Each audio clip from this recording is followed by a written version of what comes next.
down and talk about a subject for a little while this afternoon that's probably as important as it gets right now, and that's making sure that we band together as a community to do everything we can to keep the heat on this winter. Numbers came out yesterday suggested that the unemployment rate had gone down dramatically last month from 9 to 8.6%. But you walk around the streets of Waterbury and it doesn't feel like unemployment's going down. It doesn't feel like people's lives are getting better. It doesn't feel like people have more money in their pockets. Times are as tough today as they've been in a generation. One of the basic responsibilities of government is to keep people alive when times get tough, when they lose their job, when their parents are out of work. That's what the Home Heating Assistance Program is. It's got a fancy name, it's called LIHEAP, but it's a program that the federal government has used for decades to make sure that agencies like New Opportunities have the funding necessary to go out and keep the heat on for people throughout the community. Unfortunately, the federal government is threatening to dramatically reduce the amount of money this winter that comes to New Opportunities and comes to programs like it all across the state and all across the country. And we are going to be in a battle over the next 3 weeks in Washington to decide whether or not we're going to live up to what I think is our obligation to fund low-income heating assistance in Washington. So I've been working with a lot of people in this room, with your great director of the LIHEAP program, Joanne, with Jim, who runs New Opportunities, with some of the community leaders that are here today, like Joyce Pettaway and Jimmy Griffin. We've got people from Wolcott, associated with Mayor Dunn, and people throughout Waterbury here today, trying to figure out some new and innovative ways that we can press our case in Washington. And so over the last month or so, we engaged in an innovative new process. We set up a really simple survey for people that were coming into LIHEAP offices like this to sign up for benefits. And we asked people to just tell us a little bit of your story about what does LIHEAP mean to you? What does home heating assistance mean to you? And we asked them to send those surveys back to me. We thought maybe we'd collect a couple hundred surveys, if we were lucky, from across the state. We got a couple hundred in the first 2 days. They're still coming in, but as of today, we have 1,200 surveys that have come in from people who want to tell their story, that want to say how important heating assistance is to them and to their livelihood and their family.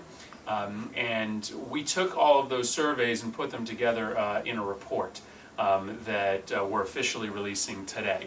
And when I return to Washington on Monday, I'm going to be bringing with me to hand out to all of my colleagues, Republicans and Democrats, to show them the stories of people. Hello, come on in. We got another seat here. I have a question. We can work it in. And so we're going to be releasing this survey in Connecticut and in Washington. And we've got some copies here if people want to take them with you. But let me just, we're going to have a discussion here, and I want to listen to you guys, and I want Joanne to talk a little bit about what she's hearing here. But I want to share with you a couple of a couple sentences from people that filled out these surveys, because I think if people in Washington who have been holding up this money hear what we heard in these surveys, that we think they may change their mind. Linda in Waterbury said, "I have 2 babies, 2 and 4 years old. I work my butt off just to try to keep a roof over our heads. I'm not looking for a handout, I just need help. I work as much as I can and I still barely make it." Allison, 30 years old, in Columbia, Connecticut, says, I don't support the cuts to home heating assistance because with the price of oil and gas being so high, any little bit helps. We spend around $2,000 to $2,500 a year on oil. I lost my job a week after my daughter was born, and I can't afford to pay for daycare just to have a job. The small amount we got last year was a huge help to us. John, 63 years old, New Britain, wrote, "I have a disabled wife who had a stroke. I had to quit my job to take care of her. We're just not able to keep up with the cost of living. And finally, Martha in Wyndham says, frozen pipes equals frozen me.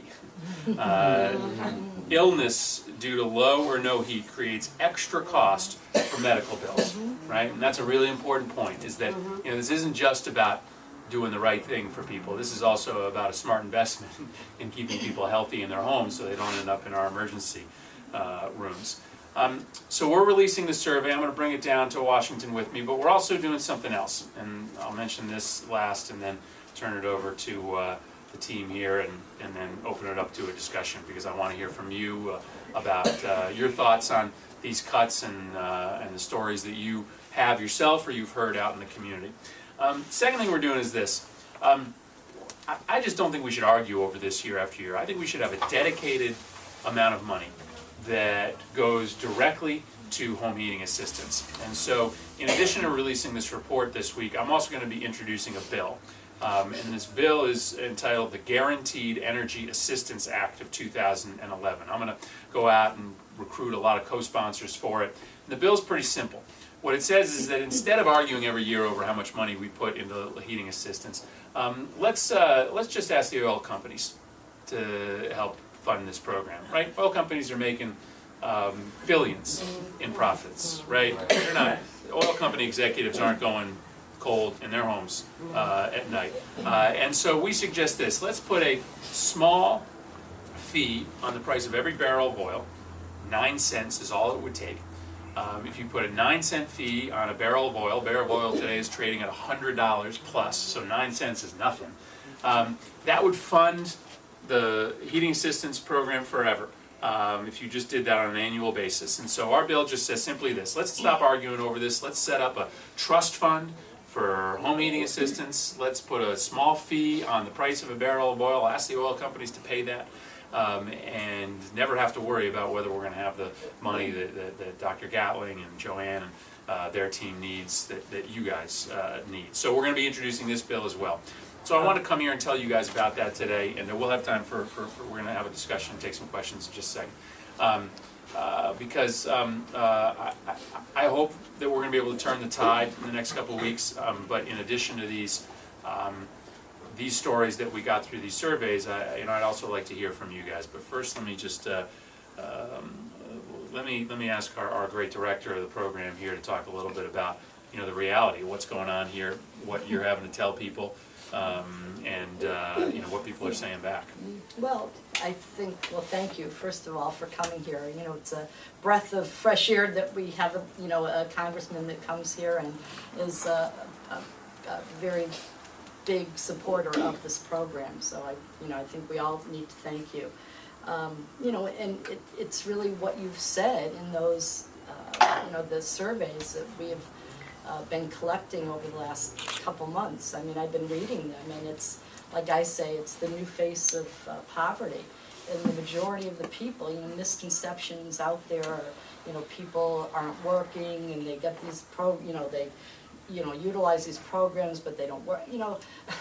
It's such a misconception. The majority of the people that are receiving this assistance are working, just are not making enough money. They're elderly on Social Security, on fixed incomes, people on disability, and those are the people that we're serving. And I think that I think the surveys are going to speak for themselves, and probably what your report is showing is exactly what I'm saying. And these cuts in this day and age, this time, this horrible economic time, are devastating. It's last year someone that heated with a utility received, at the lowest income, received $880. This year it's $255. And that is, so there, we do have other programs and matching payment programs, but $255, the arrearages, their back bills are going to, keep on increasing. And, it's just nothing, it's really, it's a horrible situation. Those heating with oil, they have to, at the end of, there's people right now that I think are getting, $400 at the highest income. That's all they're getting. It's not even 100 gallons, or just over 100 gallons of oil. And it's, that's it. And, you know, we're just seeing people, you know, everybody coming in, well, what am I gonna do? What am I gonna do? I say, just keep calling your congressman and the president, you know, we don't know what to, we are hoping, you know, the fight is still, we can still fight the fight, and it's not over yet, there is no budget. So, you know, I'm so happy that y'all came out today to speak your mind. I mean, it's not me, it's you that need to speak up and, you know, talk about the program. And I think that, you know, and we have a wonderful listener here, and hopefully he's going to take that back to Washington. And I know he will, not hopefully, but, so I mean, I think it's all up to you. I think it's just, I think they need to just say what they need to say. Let me just make one clarifying point here, just to explain to you where we are. So when people are coming in here and getting their benefit, they're getting, you heard it, about 1/4 of what they got last year. Okay? Right. The reason for that is because we haven't passed a budget yet in Washington to fund LIHEAP. So we are, so the state and local agencies have to essentially guess what amount of money they're getting. Of course, the worst thing you can do is hand out more money than you're eventually going to get for the program, because, you know, then the whole place could fall apart. So the state has basically told agencies like this to be as conservative as possible, only give people about 1/4 of what they got last year, until we know for certain what the budget is going to be. Now, we expect that the budget is going to be passed in the next 3 weeks. So there could be continued misery if we fund it at the worst case level, but if we fund it at the level that it was last year, or a little bit above there, people that have walked in and gotten 1/4 of what they got last year, you know, are going to get a call and say, listen, good news. You know, we're going to be able to give you all of the money that you expected. So this is why we're at a really uncertain point. It's because we haven't made the decision yet. Washington just hasn't passed the budget yet. We were supposed to pass it by September 30th, and we've just been pushing it off and pushing it off. And the idea is that this thing's going to get done by the end of the year. So anyway, with that, if you guys have comments, questions, I mean, I'd love to take anything. I'd like to address your proposal for a bill. I like the spirit of what you're trying to do, but in my opinion, the oil companies will just increase prices and pass the cost on. If you increase the price of oil by 9 cents, the oil companies are just going to increase the price of oil by 9 or 10 cents. So now, I like the spirit of it, and as I think I mentioned earlier, that this is alternatives. Alternatives to oil and gasoline is a subject I've been involved with. I've been writing to Senator Joseph Lieberman about alternatives to gasoline just about since he got elected to the U.S. Senate. And that was the time when they imposed the gasoline tax, with the purpose being to try to encourage alternatives, be it alcohol or natural gas or whatever else. But then all the oil companies did was increase the price of gasoline. So I would love to see automobiles that run on an alternative fuel, be it electricity or natural gas or alcohol or whatever other alternative. And the same concept or principle applies to home heating oil.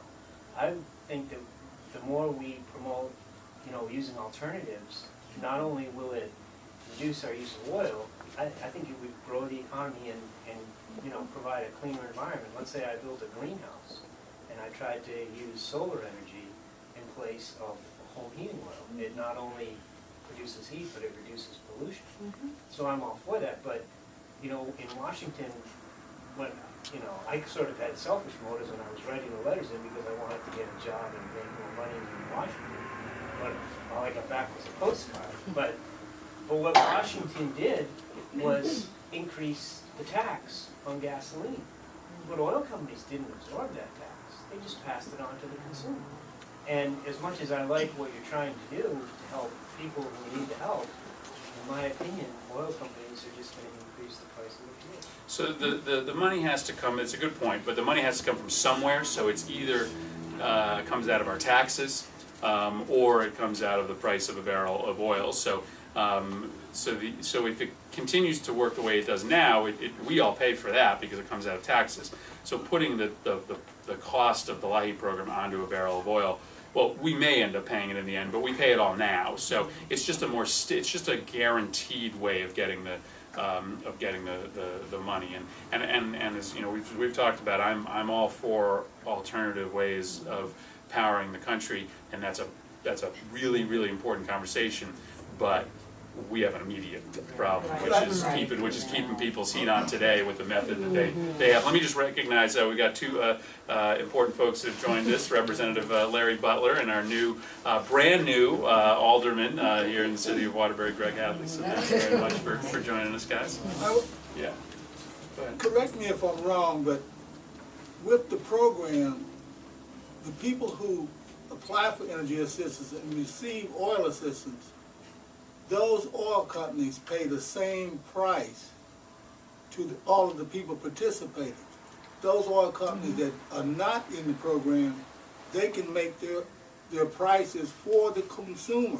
But the ones in the program has one set price to pay all oil companies. We pay a reduced price, so So what he's saying over there might not affect the program in that respect. We pay the same price through the whatever program. price comes up at the board is the price that we pay. Right. And you know, and listen, my point here is whether it's on the price of a barrel of oil or somewhere else, I just want a dedicated amount of money that's just protected. You know, I mean, the bigger point is not necessarily where it comes from; it just has to be protected so that we don't argue over this every year. So, Jim. What's going to be the impact of the inaction of the super committee report that never came out? Well, I mean, the super committee was this group that was supposed to come up with about $1.2 trillion of savings. They couldn't come up with anything, and so what happens is a bunch of automatic cuts now go into effect, and amongst those automatic cuts, most of them are all defense cuts. So some of them will be cuts to social services. So LIHEAP could get an additional cut because of the automatic cuts that go into effect because of the super committee's failure. But that automatic cut that LIHEAP would get pales in comparison to what is scheduled right now through the House and the Senate budgets. I mean, what you're looking at right now, this is just the House bill, and the House bill is actually the best bill of the two. The House bill is talking about an 18% cut from one year to the next. The Senate bill, I think, is even worse than that. And the president, I'm a fan of the president, but the president also proposed in his budget a pretty big cut to LIHEAP. So the super committee's impact is small compared to what the proposed budget for this year already looks like. Well, let me ask you this. So we got people in this room, I'm sure, who have had experience with the program, or know people who have had experience with the program. I mean, I'd love to, hear about people's stories about what it's meant. So. Okay. Yeah. I'm on unemployment, and the small amount of money that I get from unemployment to pay the rent and to pay the electric, it's not enough money to pay the total expenses. So if I can get the energy assistance plan, that means I can still stay in my apartment for the winter and still have my independence, and I'm still out looking for work. So I greatly appreciate the assistance from New Opportunities. If that's not going to happen, then I have to find a relative or a friend, and maybe I got to go move in with them. What kind of heat do you have? Electric heat. Yeah. So it goes from in the spring and summer being $50-something a month to the winter months it goes up to 200 and maybe a little over 200. Yeah. And of course, people sometimes think, right, oh, electric heat, you're okay because they can't shut it off. That doesn't mean you have to stop paying for it, right? They won't shut you off, but they're still going to, that bill just mounts, that bill mounts up. It backs up. Absolutely. So sometimes you hear people talking about, oh, we should really put all of this money just into oil. Well, yeah, I mean, that is a life or death issue, but in terms of the bills that crowd up that would cause you to lose your apartment or lose your home, right? It doesn't matter. You got to pay either way. Yep. May 1st comes and That's right. you're off. Yeah. That's right. Well, I just wanted to, if I can bring up my idea of a co-op. One of the questions I did have, though, was whether this energy assistance applied to everything. you know, oil, gas, and electricity. And maybe this concept will apply to natural gas and electricity as well. But I saw in the newspaper in New Haven a few weeks ago the concept of joining a co-op and buying in bulk and getting a, you know, reduced price per unit. I mean, For electricity or? well, theirs was a whole heating oil co-op, and I'd really like to establish one. I don't know if the concept can apply to natural gas and electricity as well, but if it can, I'd be glad to work on that. But if I understand the concept correctly, and again, using a comparison of gasoline, I think it's like joining Costco or another wholesale club, where you just join, you join this large group, and then you buy in bulk and get a, you know, restful price per unit because you're buying in bulk. Like I say, if that concept. Well, the problem That's a is good, store. that's a, It's a great idea. that's a good discussion for another day. I think the issue is how do we get through this winter? And we don't have enough time to put a co-op together that meets all of the state guidelines so that it could work this year. So what we're trying to do is figure out how we can talk to our congressman. So number one, that we can raise the amount of dollars that come to the program this year that will help the people, rather than, I mean, the alternative, that's a whole separate discussion. Right now is an immediate need because we got a glimpse of what could possibly happen back in October when we had the storm and all of the power was cut off and there was people that actually died during that period of time. And so, like, we don't know exactly what type of winter we're going to get. One thing we know that this program got less dollars in it than it had last year. So if people run out of oil, what's going to happen to them? And we got a glimpse of that in October. And I think that's why we're here today to talk about how can we come up with some type of immediate solution. And that's why the congressman, he's been one of our biggest supporters with this program. And we got to support him and keep feeding him the letters and the information regarding what the plight is out here on the street, because somehow people are not getting it. And I think that's what we need to kind of gear this discussion today about. The problem being there's such a massive deficit that I think that in all their, correct me if I'm wrong, but I think that in Washington all they're concentrating on is cuts because there's no money. That's what this is all about, you know. So that's a question, right? So why are we debating this? What's going on in Washington that people don't understand, right? So I think there's two things. One, this is a cold state, warm state problem. There's a lot of people in Washington who represent states that don't go through winters like we do, that just aren't as interested in funding this program. Now, some of these dollars do help for cooling in the summer in states that, you know, you need air conditioning, but that's not as life or death a situation as having heat and when it's, you know, negative 10 degrees out there. And second, you know, because the state, you know, and Representative Butler is here, you know, because states have generally ponied up some money for this, I think a lot of people in Washington say, well, if we don't fund this, the states will just take care of it. They're not really going to let people go cold, right? Well, you know what's going on in the state of Connecticut. I mean, right? Right? Yes, and I would like to, that's a good segue. Yeah. I'd like to speak to that because what we did at the state in terms of putting money together for this program, we looked at what the president proposed for dollars to send to the states. We looked at what the Senate had proposed and also the House. So we kind of based our numbers in between just to be safe, between whatever proposal that came out. So when we looked at it and we knew that this year there's going to be additional people that need heating assistance because in this economy, there's a lot more people, the gentleman said that he's unemployed, there's a lot more people unemployed. So there's going to be a greater need this year than in the past.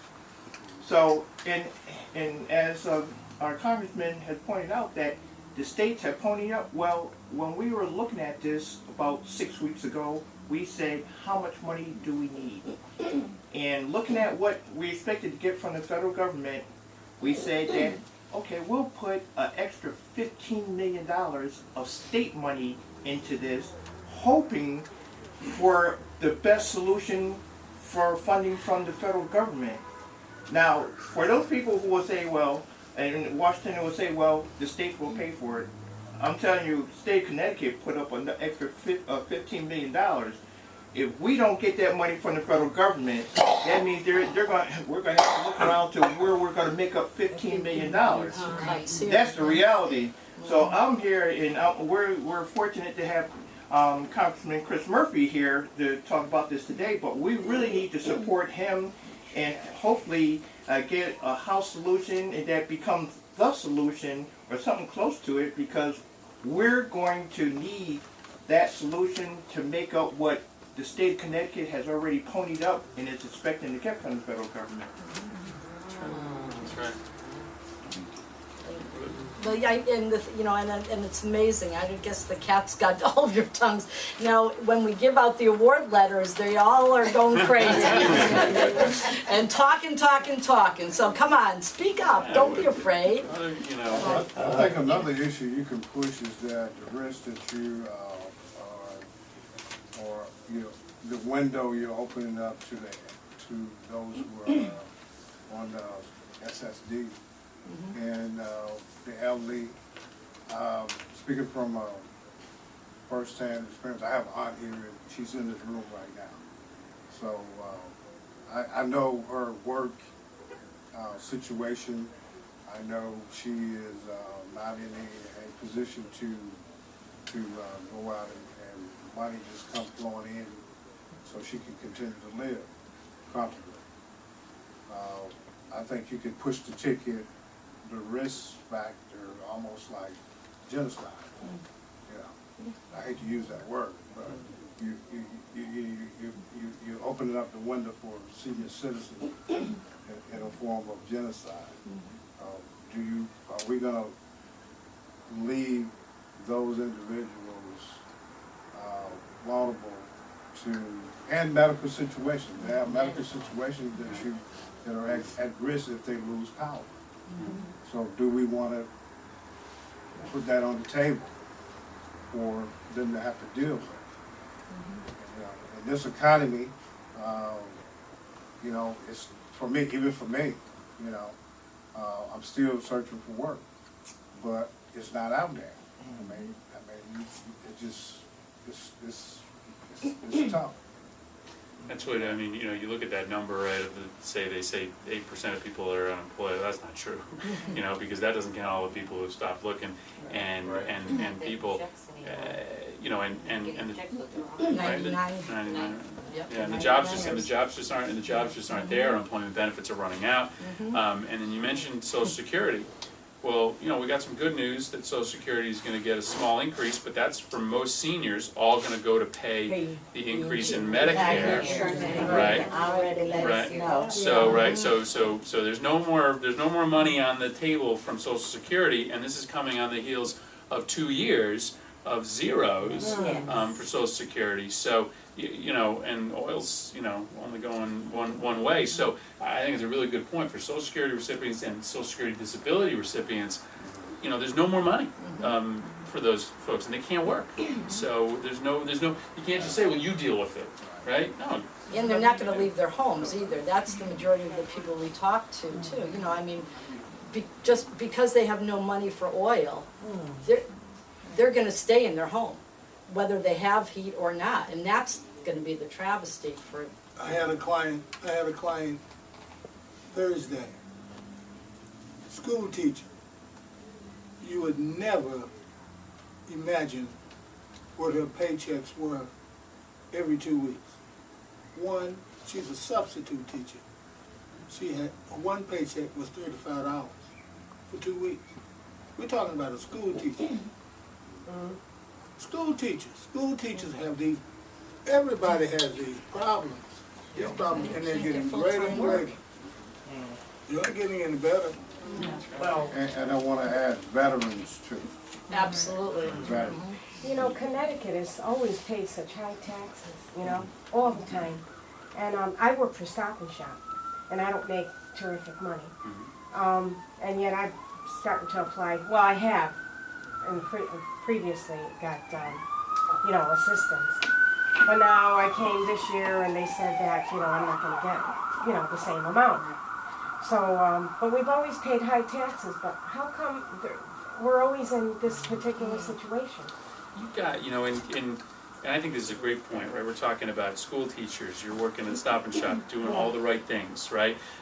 Looking for work, working, and just not making enough to be able to pay the bills. And so this, you know, Joanne talked about this like impression of the person that comes through, that sits in this waiting room, that's somebody that's just, you know, sitting looking for, you know, handouts. It's not true. No. That's not true. People here are either, you know, desperately looking for work or are And working. believe me, for 28 years, I always worked 2 jobs. Yeah. 2 jobs. Right. And now I'm down to But 1. there's not 2 jobs But out I there mean- for, you know, because everybody needs and- one job. Yeah, and You know? Yeah, but here's... still in the same, you know, not any better, you know. Yeah, and that's what, and listen, that's what a lot of these surveys, you know, that's why I'm really hopeful that these are gonna break through to some people, because a lot of the people who wrote on these surveys are people that are working, people that have been desperately looking for work, you know, folks that, you know, are not that stereotype that unfortunately some people have, so, I'm hoping that this'll get out there. Excuse me, Mr. Murphy, don't you think they already know all this over there? They got the surveys, you got all that, but they really know all this. And now you're telling us folks that 3 weeks they have for a budget? I mean, you know, I know. it's a lot of playing games if you ask me. Yeah, so I don't know. I Not mean, you, you're yeah. here and but a lot of them playing games. So, you know, listen, you might be right. You might be right that they all know this stuff and they don't care. But I don't know. So when you go to vote, throw the people out. But I don't know anything except keep trying, right? So Yeah. I can't take the chance that they're ignorant and they just, so, you know, I just keep on trying to get them better information. So You know, I wanted to say, we have our senior citizens, but what about those single mothers with children? That's right, that's all there. Okay, if they don't have heat and lights, these children don't get to eat. They're talking about achievement gap. They don't learn well if the household isn't in order. Has anybody thought of these single mothers with the children who just working a menial job and they're depending on their mother, the grandmother, you know, to take care of the family, and they're out there struggling and struggling also. Now, Congressman, I want to ask you, what can we do as a community to put the heat on? You know, folks in DC or something else. I mean, we need to make some loud noises. Our government is supposed to protect us, okay? And so we need to make them accountable. Well, I'd say 2 things. I mean, I'm here, so I hope you know that this is my passion, this is my mission. But we do have the Senate, not to get too much into the weeds here, but the Senate bill is worse than the House bill. So the House bill cuts it, but the Senate bill cuts it by more. We need to let our senators know. I think they're on board with us, but we need to make sure that they know that the Senate needs to do better than they've done here. So, from what I understand about Senator Blumenthal and Senator Lieberman's position, I think they're with us, but we shouldn't take that for granted. So letting them know with an email or a phone call or a letter, that's important. And then, you know, not the... answer their phones. What's that? They don't. They don't answer their phones. They ignore the calls or anything. Because Well, you should still write I the don't think there's anybody in this room who want to be here. Yeah, no, sure. We worked very hard, and unfortunate things happened to us. Yeah. We worked, we saved, because we were raised with a generation say, don't spend every dollar you make. That's right, We lost it in healthcare and other things. Yeah.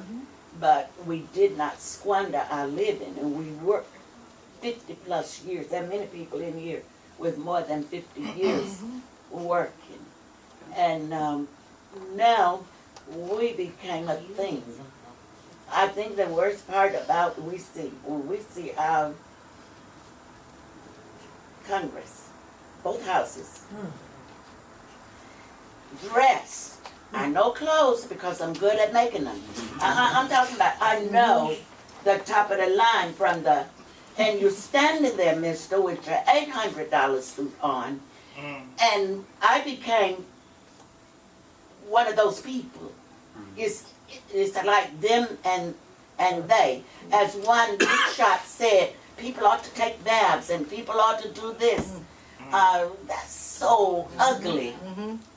We're human beings, and I need the energy money if I stay in my home. I'm not ready to sell my home. There are places my nephew said I could go. I could go to live with him, but you would still have to find furniture, assistance for me. If I go to my son-in-law, it would be the same thing. They're hardworking people. The expenses exceed the income. And I'm not talking about petty little jobs. I'm talking about various jobs that they should be able to accomplish what they need, but we just can't do it. But to see the people of the House of Representatives and the House of Senate stand up there in those expensive suits and those pure silk ties and talk to us as if we were and when election comes, no matter what party they're in, I'm not talking about, then we become constituents. It's ugly. We are human beings. We love this country. We love this state. We live here because we love it. Anywhere we go, we're going to have needs. But my name is Mary Rush, and I've always worked. I have a Social Security, you know that little piece of paper some of you old people know. That when you get a certain age, when you come this way, if you continue to earn this money, your pension will be thus and so. Yes. A lot of us got those letters. And we wish we didn't have to stand here and ask for this God bless America. This is a blessed country, but we are being treated like aliens. No. The alien has I've worked with aliens, and they have when they come in, they have situations where they can get funding for going into new businesses. They help them. I know. But I'm grateful for my energy assistance. And they get up there and say that the president is the food stamp man. Okay. My food stamp allowance is $4 a week. $16 a month. Sir, I wish I didn't have to. I had more humiliation just applying for it than getting it. Because when I bring it to the store, I buy $50 worth of food that I contribute the rest of the money, because I know I have to count it, and if there's something on there that I don't, Can I have to put it back. I bring you with me? Back down to Washington? What if we get the bus? I am fired up and ready to go.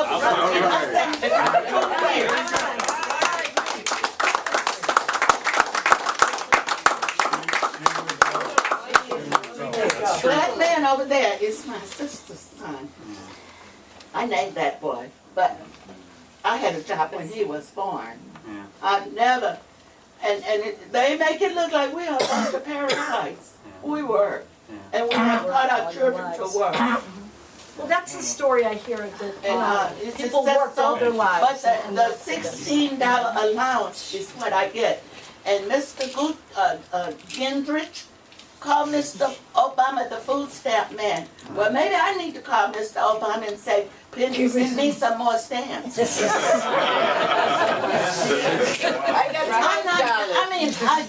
I go to church and it sounds like I don't even accept how come it comes out funny when I speak it?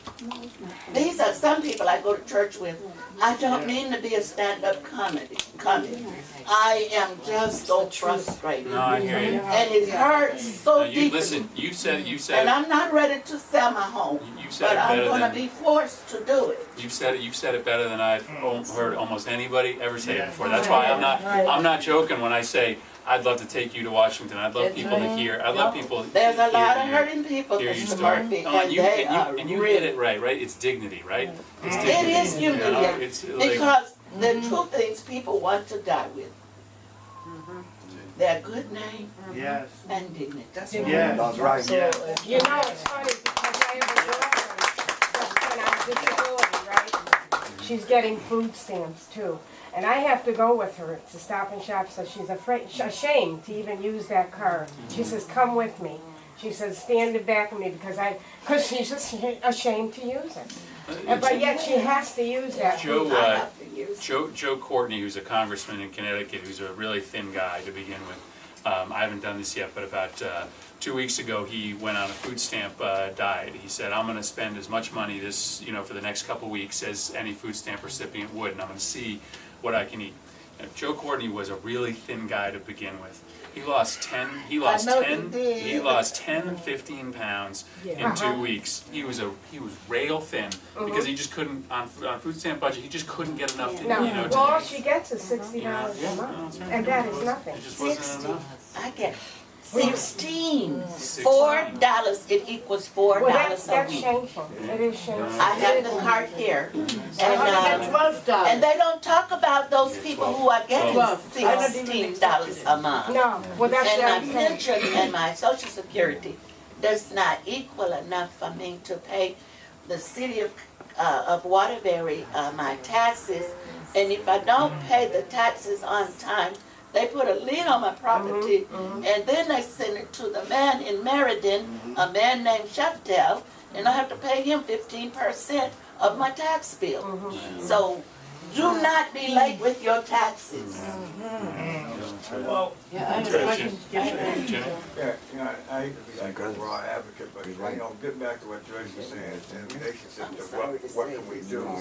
I know it might sound a little wild, but Occupy Wall Street was one thing, but maybe occupying one of these energy companies would be another thing, and to bring some real drama to this whole issue, because it seems like you could talk directly to the congressman or you could talk to the senators, but there's no real public outcry in this particular point coming from the communities saying this is what we need to do. Yeah. But I mean, your point is right. You're looking at members of Congress wearing these nice suits, and I guarantee you, I don't have any suits that are. I see them. I know. I guarantee you, none of mine are $800. But listen, your point is this: is that there are people that are doing fine, right? I mean, and I know that salary too. Yeah. 174 without speaking to anybody, and then they go home so many times. By the time they get off the plane and ride down to the house, they're packing up, going back home again. Yeah, there's not a lot going on down there these days. No, but they up to being mean. I know. I'm a good civics. When we go tell her, I keep up with current affairs, and they do more wasting time. And they mull over things that people are begging for to put a little more oil in my tank. My tank was so low I had to call the repairman because it broke the machine. It broke my furnace. So these are real issues. Blood and guts and mean things are happening to us simply because we don't have any control over circumstances. I can't even say getting old is the problem because you got young people doing the same thing around here. no, I mean, we were talking about that. I mean, I look at the ages on these surveys, and we got people in their 60s and 70s, but we got lots of young mothers. You got lots of people who are in their 20s and 30s. I don't know what I'd do So, if I had a baby. no, absolutely. So, let me just get some people out. As far as this woman's concerned about the single mothers, chase down daddy. Give him a kick on the rear end. What if you can't? It's still the mothers without the power and the electricity to take care of their children. It's like Dr. Gatlin said, this is an immediate situation. This is immediate. This is like yesterday. We've got to find some kind of a way to have more assistance. It's a good point. I mean, I had a client, when you speak of that chase the father down, when I looked in the computer and it showed from last year that she was receiving child support. I asked her for the child support papers, and she gave them to me. And do you know, I deleted that out of the machine. She gets $2 from child support for 2 kids, and the state told her if she wanted to chase the money down, go to New York where he lives. And then they might have to, they might be able to do $2. $2. Well, that's because he probably wasn't working. Right. He probably ain't working. Yeah. That's the issue. We can't The state should compensate. But I think the setup with child support guidelines or the model that they have in place is almost foolproof. I think they do I grew up in Alabama, but I've lived here in Waterbury for 16 years. I have 4 kids here. But I think the system, the mechanism are set up in the state of Connecticut, Paul, for that setup. They're gonna get you. Yeah. If you owe, all you gotta do is go to work and use that. Oh, they will in Connecticut. But again, I think we're getting away from the issue. Just like the Republicans have switched the debate in Washington that is class warfare. Yeah. What we've kind of switching this discussion into is from the different levels of people that needs help, and then we want to blame somebody. We got the highest unemployment that we've seen since the Great Depression. The prices of everything have gone sky high. It isn't anybody's fault. So like for us to start to figuring out this guy because he got all these kids and the elderly should have saved more money. It's nobody's fault. Right. And the problem is if there's another war about to loom, nobody's gonna worry about how we're gonna pay for that. All of a sudden we will send all kinds of troops and all kinds of money to those countries. And I think Jimmy is right. Somehow we got to kind of let people understand these are real people being affected by all these things. And like you might say they know it, but a classic example, this energy assistance program is the most highly used program that we operate in New Opportunity. Now, the Tea Party had a rally downtown Waterbury. Some of the same people that get energy assistance was out there in the Tea Party rally, not understanding the impact that it really means that it was hurting them. So my whole point is, I just think that we got to let folks know that this is a real issue, and I can't overstate the fact that we just seen a glimpse of this in October.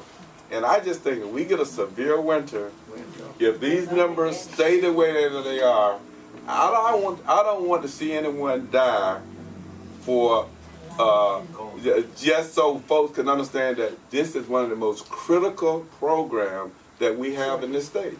Energy system, people need to be warm during the winter. Yeah, and if I could just follow up on what you're saying, in Alderman Petaway, Joyce, I could tell you that we've talked about this months ago, not just this program, but the cuts that were coming to all the social services.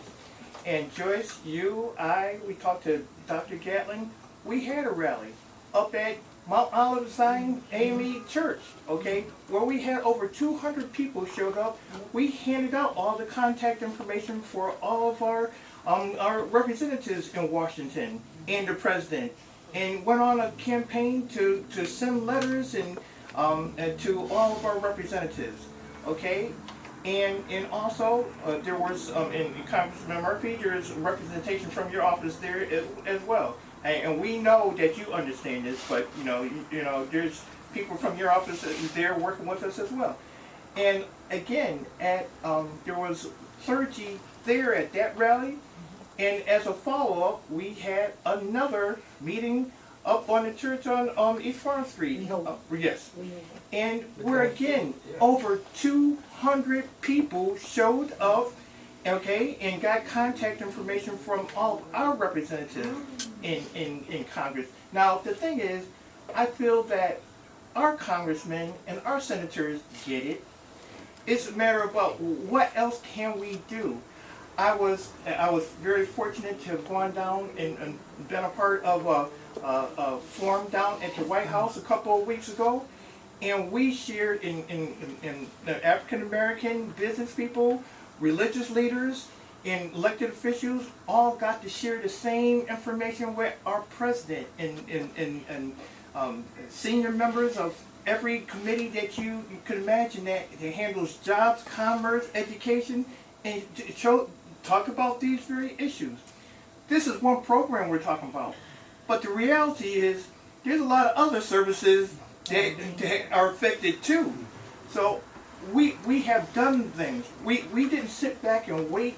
We have mobilized community on a couple of different occasions and had them contact their members. And after you've done all you could do, and we still don't see anything, the frustration is, now, what can we do now? Yeah. And Congressman Murphy, please tell us, what can we do now? And listen, listen, the frustration, there's a silver lining to the frustration, which is, you can't do much more because you've got us riled up on this thing, right? I'm coming up with surveys, I'm introducing bills, I'm doing everything that I can think of because it's been made clear to me that this is a life or death matter. So I know it's frustrating, but you should feel good that you are sending to Congress people who are leading on this thing.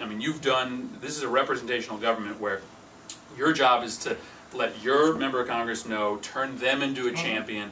That's as much as you can be expected to do. And